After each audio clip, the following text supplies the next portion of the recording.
Oke.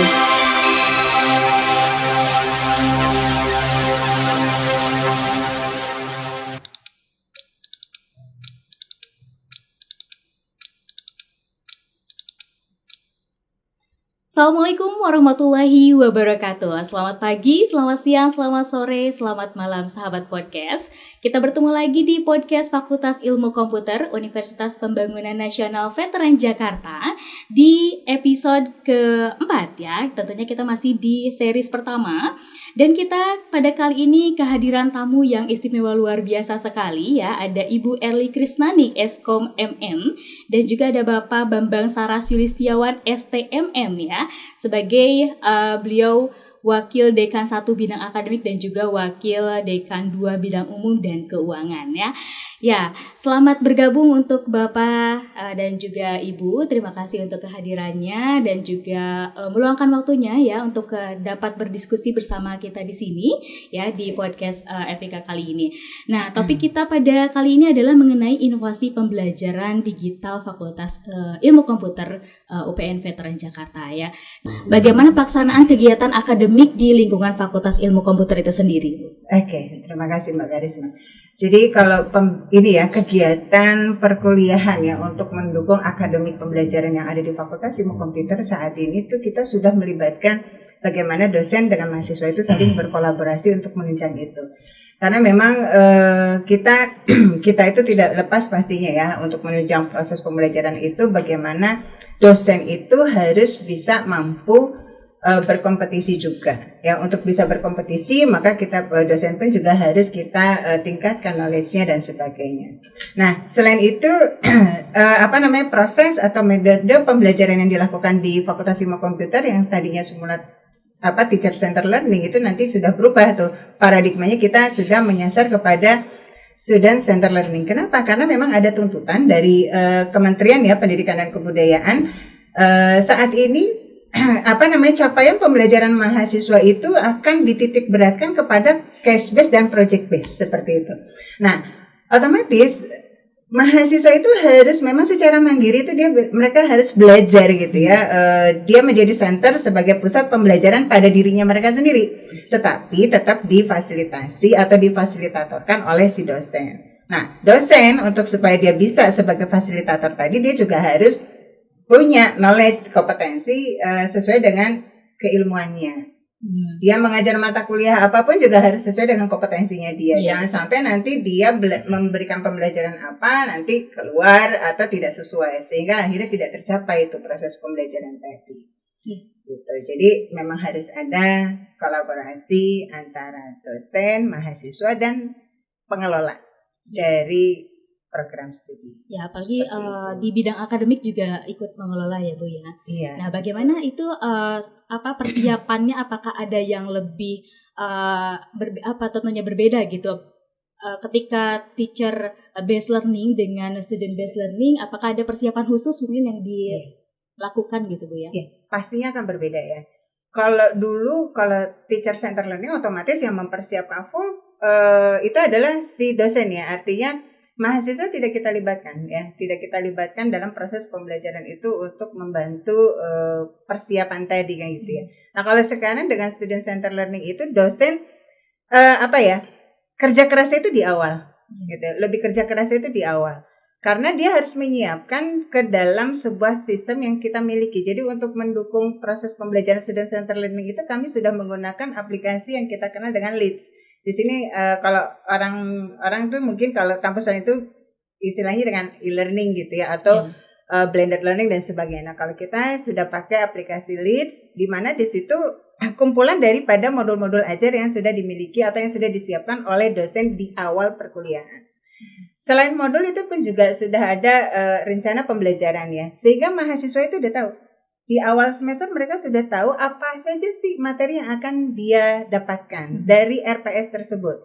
Di mana RPS itu nanti akan menjadi acuan dari si dosen untuk si mahasiswa untuk memonitor pembelajaran yang diberikan oleh si dosen. Seperti itu. Jadi ada cross and check ya. Kalau dulu kalau TCL mungkin tidak bisa seperti itu ya. Tapi kalau berjalan aja. Jadi mahasiswa nerima aja. Tapi kalau sekarang dengan student center learning itu mahasiswa sudah bisa mengontrol gitu ya. Misalkan apakah sesuai atau tidak gitu ya. Jadi si dosen akhirnya juga tidak bisa main-main juga ya dengan adanya proses pembelajaran yang student center learning ini jadi lebih terbuka, transparan. Sehingga apa? Dosen mau tidak mau dia harus meningkatkan kapasitas untuk memberikan perkuliahan yang secara baik juga gitu. Jadi harus menambah ya knowledge mereka gitu ya. Pelatihan dan sebagainya. Nah ini untuk menambah knowledge si dosen ya mau nggak mau ya, bidang akademik harus mensupport gitu. Nanti akan diteruskan juga sama bidang 2 nih yang punya dana nih nanti gitu. Nah berbicara mengenai ini ya pengembangan kompetensi dosen nih Bapak ya, itu bagaimana ranah pengembangan kompetensinya seperti apa? Ya Mbak Karisma, terima kasih Bu Li. Ya jadi tadi sudah dijelaskan oleh Bu Li ya, tentunya kebutuhan proses pembelajaran ini terjadi perubahan. Jadi perubahan itu juga akan berimplikasi kesiapan dari si dosen itu untuk menghadapi model pembelajaran yang akan dia lakukan. Nah ini kita butuh pelatihan, peningkatan kompetensi kepada dosen-dosen kita. Jadi kita di UPN Veteran Jakarta itu punya program secara berkala ya setiap tahun itu untuk meningkatkan kompetensi para dosen-dosen kita, bahkan tenaga pendidik kita, tenaga kependidikan kita sebagai tenaga pendukungnya ya, itu akan kita berikan. Dan format dari pembiayaan untuk peningkatan kompetensi itu sendiri juga ada beberapa jenis ya. Jadi ada pembiayaan yang kita biayakan sendiri dan ada juga pembiayaan yang kita bersinergi dan juga mengakses dari pembiayaan-pembiayaan di luar dari UPN Veteran Jakarta itu sendiri. Jadi kita akan berupaya untuk meningkatkan kompetensi, plus juga kita harus memberikan prasarana untuk meningkatkan misalkan sarana laboratorium kita supaya lebih baik dan sebagainya. Karena teknologi itu kan berkembang ya. Jadi semakin baik kita memberikan layanan dan juga semakin baik kita meningkatkan kapasitas dan kompetensi dosen, ini harapannya kan akan berimplikasi kepada peningkatan kompetensi mahasiswa kita nanti. Seperti itu Mbak. Ya, berarti setiap aspek itu perlu dipertimbangkan dan juga diperhitungkan gitu ya. Ya.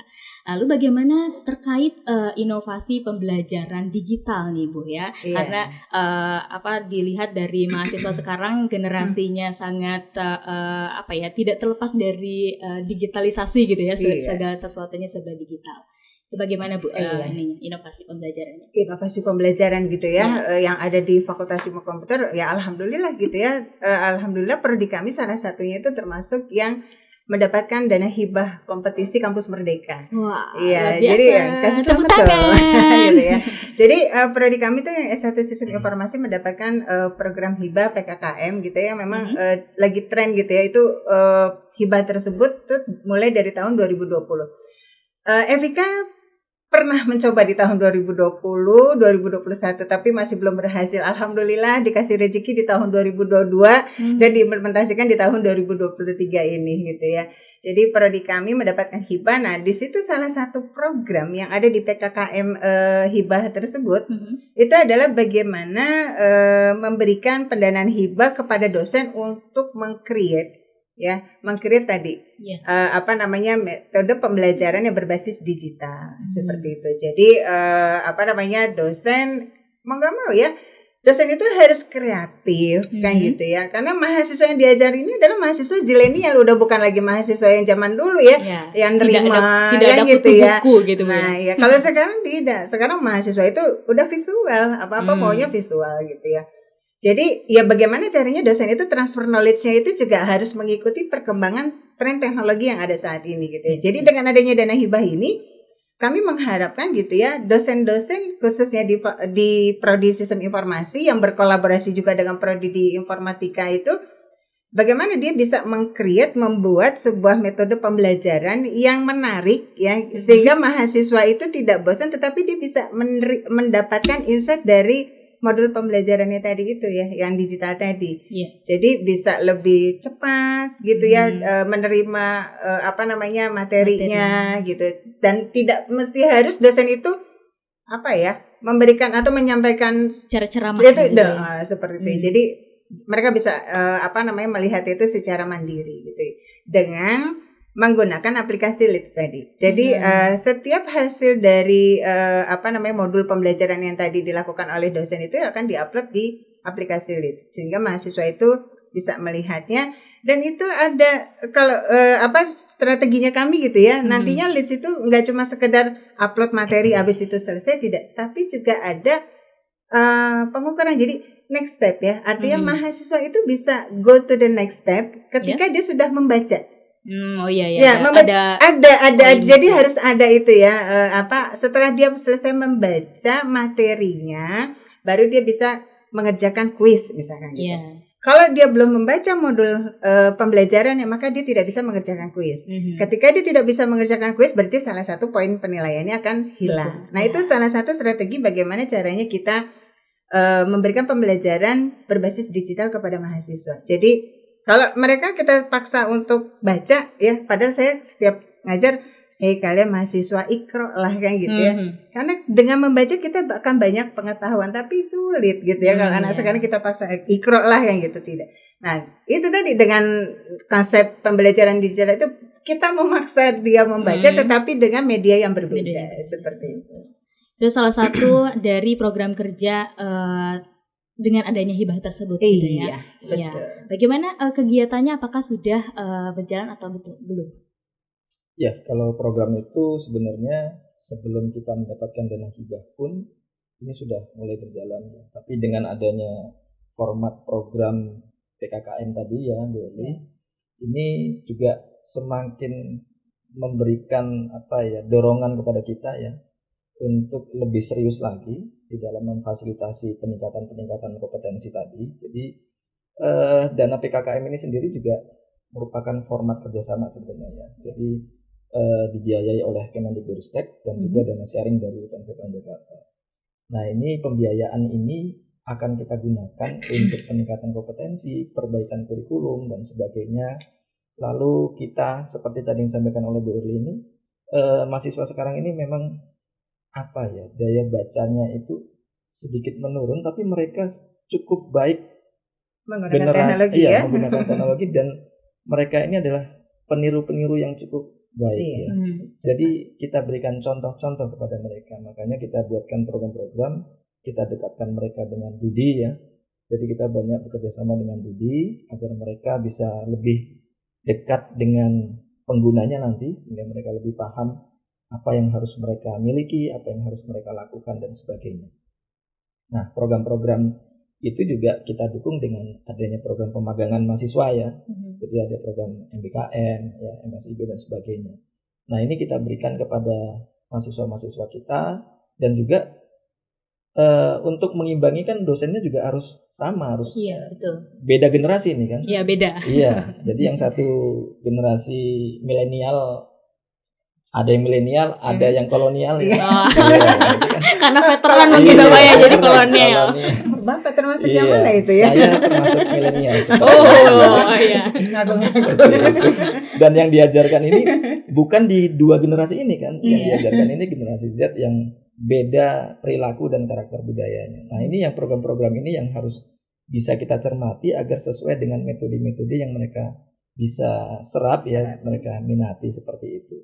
Dan juga untuk melakukan ini butuh effort tentunya dari sisi kita menjalin kerjasama yang semakin luas kepada Dudi kita, lalu pembiayaan juga pasti berimplikasi ke sana ya. Jadi biaya operasional kampus sekarang dengan biaya operasional kampus dulu itu jauh berbeda dan itu menjadi tantangan bagi kita kampus-kampus negeri ini ya, yang mungkin uang kuliahnya tidak seperti swasta, tapi tuntutannya ya harus sama dengan mereka. Nah, ini yang memang harus kita formulakan dan formulasikan, sehingga kita harus bekerja sama dengan berbagai macam pihak tentunya.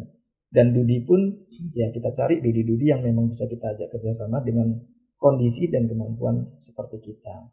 Nah, seperti itu. Dan program ini sudah cukup banyak kita jalin, kita lakukan. Nanti Bu Eli bisa menjelaskan lebih banyak ya bagaimana pemanfaatan dari kerjasama ini. Dan kerjasama ini bukan hanya kepada Dudi tapi sesama perguruan tinggi, karena kita akan saling sharing knowledge ya, lalu ya banyaklah pengalaman dan seterusnya. Ini perlu dilakukan. Demikian, mungkin Bu Irly bisa menjelaskan pemanfaatan dari kerjasama ini seperti apa. Ya, terima kasih Pak Bambang. Boleh saya lanjut Ya, gitu ya? lanjut, Bu. Oke.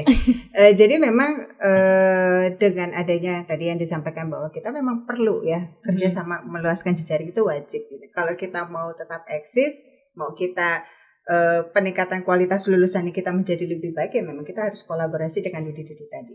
Nah, disampaikan tadi Dudinya itu ada yang dunia usaha, dunia industri, kita bekerja sama dengan contohnya ya Multimatic. Nah, Multimatic ini kita kerjasama yang kita lakukan dalam rangka untuk peningkatan kualitas mutu dosen.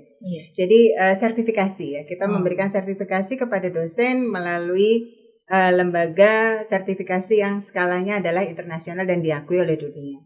Itu salah satunya.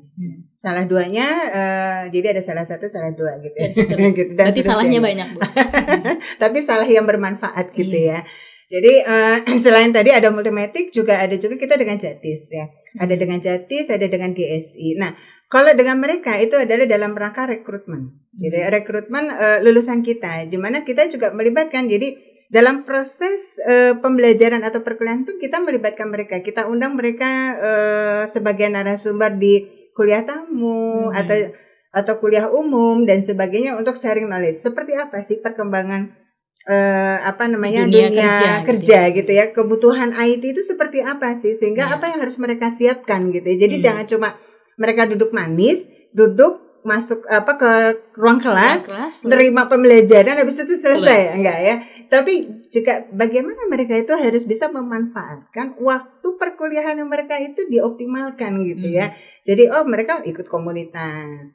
Misalkan kalau mereka suka di senang ngoding program, ya berarti ikutlah komunitas ngoding. Apakah itu yang mobile, apakah yang berbasis website gitu ya dan sebagainya. Atau misalkan mereka senang dengan database, ya berarti dia masuklah ke komunitas yang Oracle dan sebagainya atau SAP dan seterusnya. Jadi itu yang bagaimana kita memanfaatkan mitra kita itu untuk bisa mensupport, menginformasikan ini loh kebutuhan dunia IT itu saat itu seperti ini. Nah, kalian itu akan masuk di dalamnya kayak gitu ya. Nah, selain dengan tadi Dudi, kami pun juga kerjasama dengan perguruan tinggi lainnya. Di sini kerjasama dengan perguruan tinggi itu ada yang di perguruan tinggi dalam negeri maupun yang di luar negeri. Itu dalam rangka kita mau sharing knowledge, mahasiswa kita dikirim ke mereka, mahasiswa mereka dikirim ke kita. Begitu juga sebaliknya dengan dosen. Itu dalam rangka apa? Karena kita ingin tahu biar mereka tahu ya, pembelajaran atau konsep metode pembelajaran di sana itu seperti apa sih, yang gitu ya. Itu dibanding gitu. Iya, semacam itu ya, gitu ya. Supaya mereka juga tahu, ternyata di luar negeri itu dengan di kita, sama saja mungkin gitu ya. Karena mungkin kalau misalkan selama ini misalkan mahasiswa merasa, ini kok kayaknya pembelajaran di Fakultas Ilmu Komputer ini kok nggak bagus, misalkan seperti itu. Nah, dalam rangka pertukaran itu kita dalam rangka untuk studi banding, kita melakukan perbaikan. Pertama untuk dosennya. Supaya dosen juga tahu seperti apa sih kalau ngajar di perguruan tinggi lain. Gitu. Tuntutannya seperti apa? Apa yang harus mereka siapkan? Sehingga ketika nanti dia balik lagi ke Indonesia gitu ya untuk memberikan perkuliahan kepada anak didik yang ada di Fakultas Ilmu Komputer UPN Jakarta, mereka ya sama gitu, disetarakan gitu ya. Jadi kualitasnya jangan turun, malah kalau bisa lebih more better kan gitu. Apalagi sekarang mahasiswa kita itu adalah termasuk yang rekrutmen dari 10 besar gitu. Kita termasuk UPN itu termasuk 10 besar loh ya. Animo mahasiswa barunya ya, bukan animo ya, artinya yang diterima malah. Kualitas calon mahasiswanya bukan, sudah bagus. Bukan calon lagi, sudah jadi mahasiswa gitu ya. Karena sudah masuk 10 besar yang di-accepted kan gitu ya. Nah, artinya ya dosen nggak bisa duduk manis berpangku tangan hanya memberikan pembelajaran atau perkuliahan yang old fashion lagi, udah nggak bisa seperti itu. Tapi mereka harus membuka kan gitu ya, membuka diri untuk bagaimana mereka meningkatkan knowledge mereka, kemampuan mereka. Ya mau nggak mau mereka harus berkolaborasi gitu ya. Betul.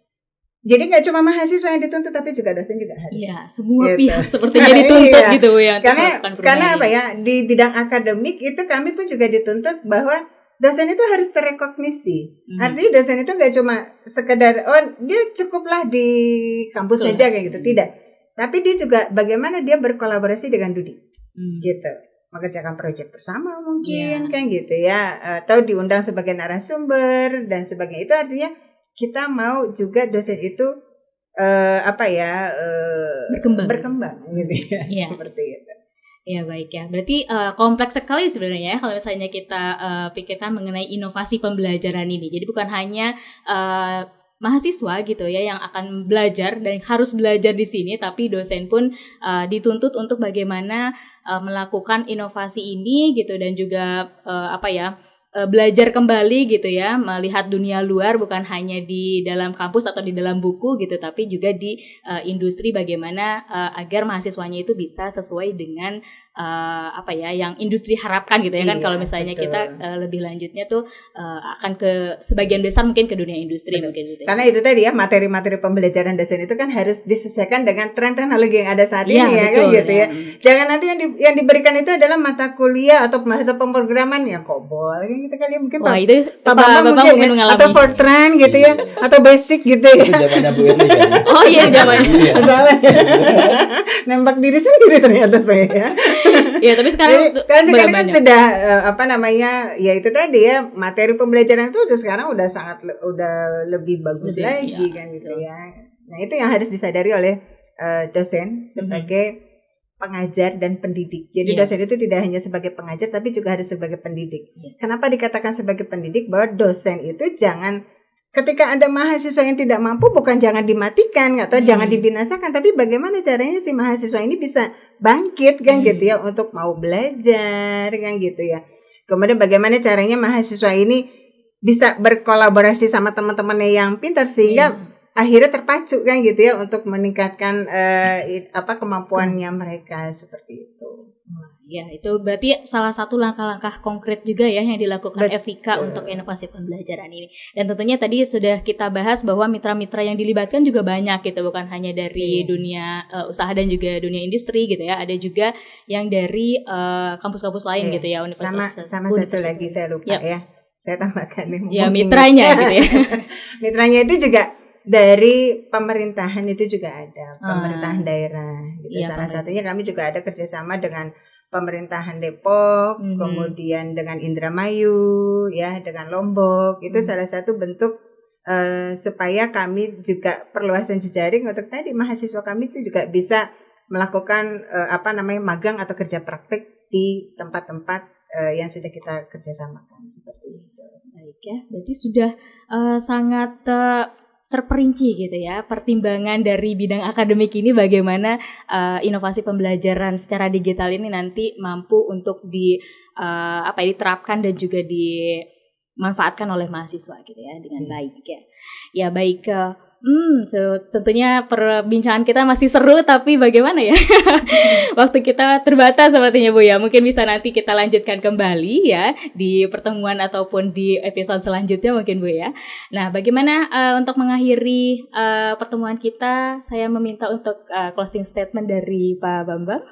Ya, dari semua obrolan kita itu tadi sebenarnya kunci keberhasilannya itu kolaborasi, kerjasama. Jadi sekarang kampus ini nggak bisa berdiri sendiri, ya, karena Dudi itu cukup agile untuk bergerak, dan kita harus bisa menanggapinya dengan positif. Jadi yang perlu kita ingat bahwa jalinlah kerjasama yang harmonis, ya, kolaborasi dengan berbagai macam pihak, baik Dudi, ya, sesama kampus dan pemerintah terkait. Jadi itu yang bisa menjadi penunjang kuat kita agar apa yang kita programkan, apa yang kita cita-citakan untuk anak-anak bangsa ini bisa tercapai. Oke, baik. Kalau dari Bu Erli? Saya idem. Idem. Idem ya. Boleh. Enggak ada tes. Baik, berarti kesimpulannya itu adalah dari inovasi pembelajaran digital ini ya, selain dari yang paling utama adalah kolaborasi gitu ya, baik dari pihak dosen gitu, mahasiswa, dan juga pihak-pihak luar gitu ya, dari Dudi lah, dari pemerintahan ataupun dari yang lainnya gitu ya. Itu yang terpenting, dan juga ada keinginan gitu ya, keinginan kuat dari dosen dan juga pihak kampus untuk bagaimana mahasiswanya itu nanti bisa enjoy gitu dalam belajar, tentunya dengan inovasi pembelajaran digital ini gitu ya. Sehingga untuk para mahasiswa nih, dengan kerja keras dosen dan juga para pimpinan gitu ya, meningkatkan kualitas keilmuan kalian, tetaplah semangat gitu ya, jangan menyerah gitu, supaya nanti tentunya generasi yang selanjutnya tuh lebih baik daripada generasi kami di sini gitu ya Bu ya. Ya, baik, terima kasih ya untuk Ibu Erly Krisnanik dan juga Bapak Bambang Saraswati Setiawan yang telah hadir di kesempatan kali ini. Diskusinya seru sekali gitu ya. Dan mohon maaf ya kalau misalnya ada banyak kesalahan dan juga kekurangan gitu. Tapi sebelum kita tutup, kita akan melakukan slogan yang biasa FIK lakukan gitu ya. Baik. Masih ingat Pak? Ingat. Setiap hari kita ya, setiap hari kita ingat ya. Setiap hari kita lakukan ya. Baik. FIK agen perubahan. FIK berintegritas. FIK melayani. Ya, baik sahabat podcast semuanya ya, kita di ujung perjumpaan kali ini, di episode kali ini. Terima kasih untuk perhatiannya ya. Selamat pagi, selamat siang, selamat sore, selamat malam. Salam sehat, salam bela negara. Wassalamualaikum warahmatullahi wabarakatuh. Waalaikumsalam warahmatullahi wabarakatuh.